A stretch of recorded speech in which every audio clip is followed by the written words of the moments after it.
What's going on, everybody? Welcome back to Steelers Rewind here on PennLive.com. Nick Farabaugh here with you all. And today, Thursday practice here from the UPMC Rooney Sports Complex. Most of what I want to talk with you guys about is actually what the coordinator said, but let's hit injuries like we always do. Harmon was out there yet again, so not a surprise there. It looks like he is at least potentially on track. Teryl Austin did say today, if he does play, they will probably limit him just to make sure they ease him back in. He's a rookie, football conditioning, things of that sort. So we'll see there. No Porter, no Elliott, no Highsmith.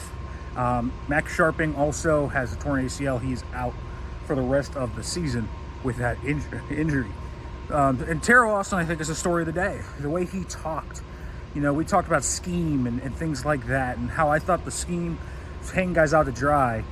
Well, listen, from what the players and the coaches are saying, and it's lining up like this, the players are busting coverages. They aren't aligned correctly. And that's a separate, kind of coaching point. That's obviously on coaching as well. If you are explaining concepts and you are telling these guys what to do and they're not getting it, that's a whole nother coaching. Why is your communication breaking down? Why is your teaching of that and of the alignments and different concepts falling down and breaking down?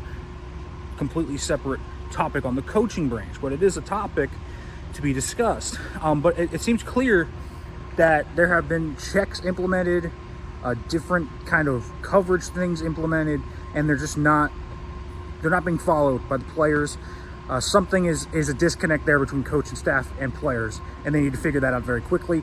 Same thing in the run game. TA thinks there's a lot of alignment issues, and they're kind of losing before the snap. And that's been the real issue about the Steelers defense is, more than 50% of the time they are losing before the snap. Sure, there's some reps where they get blown off the ball and get beat in the run game, or this guy just ran a good route and beat him there.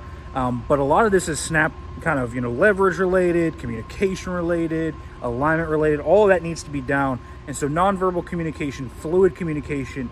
I get there's a lot of moving pieces, and you lost Elliott and you lost Porter, and all of that is still a thing. But this has to be way better communication-wise for this defense to work. I also thought, he said we could see more Cole Holcomb this week for the run defense. I think that's a good thing. Peyton Wilson right now feels like he is just playing a little bit kind of out of his body. So I would like to see that. Also, it seems like Jabril Peppers is going to play more and have a legitimate role.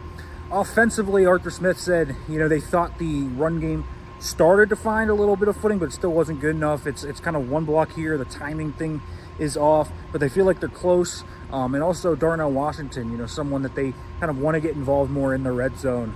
He referred to him as, throw it up to Shaq in the post, basically something like that. All right, folks, make sure to like, comment, subscribe, turn the notification bell for more, and make sure to follow.